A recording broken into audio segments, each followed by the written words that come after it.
আসসালামু আলাইকুম বারাকাত। আশা করি দর্শক সকলে ভালো আছেন। দর্শক, আমাদের সেই পাকিস্তানের জাহাজ যেটা নিয়ে এত শোরগোল, আগে যে একটা প্রথম যে কন্টেনার শিপটা এসছিল বাংলাদেশে পাকিস্তান থেকে, সেটা নিয়ে তো নানান কথাবার্তা হয়েছে অনলাইনে।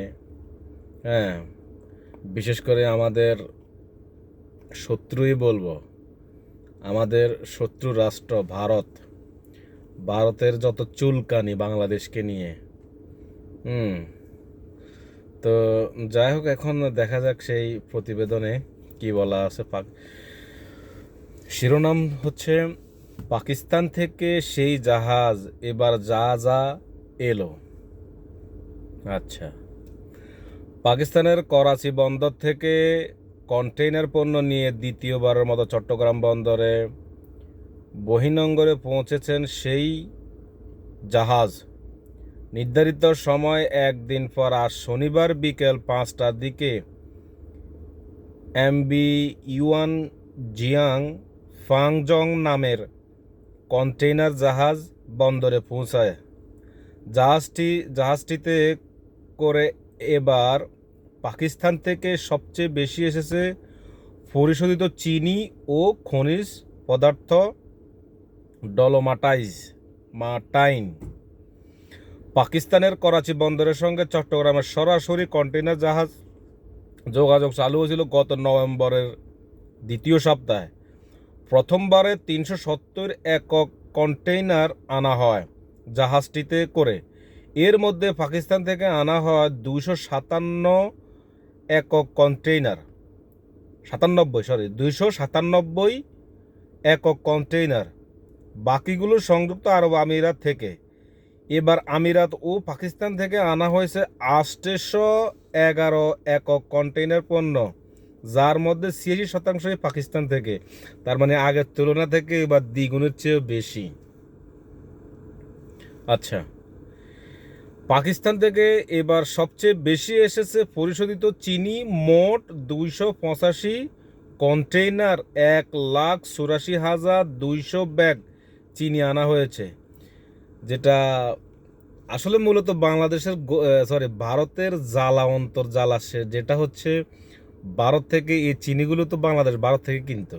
হ্যাঁ, তো এখন যেহেতু তাদের উস্কানির মাধ্যমে বাংলাদেশকে একটা অস্থিরতার পায়তারা করছিল তারা, তো সেই কারণে এখন তাদের গোত্র দেওয়া হচ্ছে যে আমরা কেন পাকিস্তান থেকে বাণিজ্যিক, আমাদের যে কি বলে বাণিজ্যিক যেই সম্পর্ক, আমরা সেটা কেন বৃদ্ধি করতেছি। মূলত আসলে তাদের অন্তর্জালা হচ্ছে এটা। এই যে দেখেন, এখন আপনার কত 1,84,200 ব্যাগ চিনি আনা হয়েছে। চিনির পরিমাণ প্রায় 7,500 টন।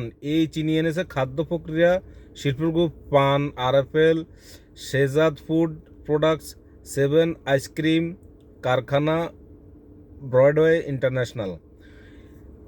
ভারত যদি এই উস্কানিমূলক বক্তব্য, এই ভারতের যে মিডিয়াগুলো যেরকম বাংলাদেশকে অস্থিরতর করার জন্য চেষ্টা পায় তারা চালাচ্ছিল, তারা যদি এটা থেকে বিরত থাকতো তাহলে তো এই ব্যবসাটা তারা পেত। দোষ তো তাদেরই, বাংলাদেশে তো কোনো দোষ নাই। আচ্ছা, চিনির পর পাকিস্তান থেকে সবচেয়ে বেশি আনা হয়েছে ডলোমাইন্ট। আমদানি হয়েছে 171 কন্টেইনার। কাঁচা শিল্পের ব্যবহারের জন্য এই কাঁচামাল এনেছে নাসির ফ্লাস ও আকিজ ফ্লাস ইন্ডাস্ট্রিজ। পাকিস্তান থেকে আমদানি হওয়া আরেকটি পণ্য হলো সোডা আঁশ। এই পণ্যে আমদানি হয়েছে 138 কন্টেইনার। শিল্পে ব্যবহারের এই কাঁচামাল এনেছে নাসির ফ্লাস সহ বিভিন্ন প্রতিষ্ঠান। এছাড়া শতভাগ রপ্তানিমুখী পোশাক কারখানাগুলো এনেছে কাপড়ের রোল। মোট 46টি কন্টেইনার রয়েছে কাপড়ের রোল। আলু আমদানি হয়েছে 18 একক কন্টেইনার। এছাড়া জয়পুরহাটে ফিয়ান্ডফি ট্রেডিং 20 কন্টেনারের আখের গুড় এনেছে। এসব পণ্যের পাশাপাশি পুরনো লোহার টুকরা, রেজিন, 3 পিস ইত্যাদি পণ্য আমদানি হয়েছে।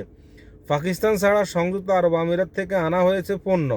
আমিরাত থেকে আনা হয়েছে খাদ্যপণ্য, খেজুর, লুব অয়েল অয়েল, যন্ত্রাংশ ইত্যাদি।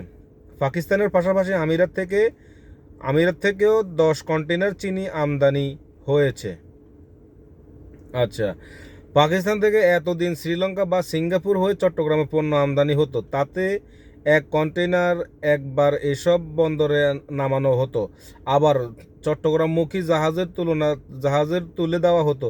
এতে সময় লাগতো বেশি। এখন সরাসরি জাহাজ সেবা চালুর কারণে 10 দিনে পণ্য হাতে পাচ্ছে ব্যবসায়ীরা। রপ্তানিমুখী তৈরি পোশাক শিল্পের কাঁচামাল সহ আমদানির সময় কম লাগছে।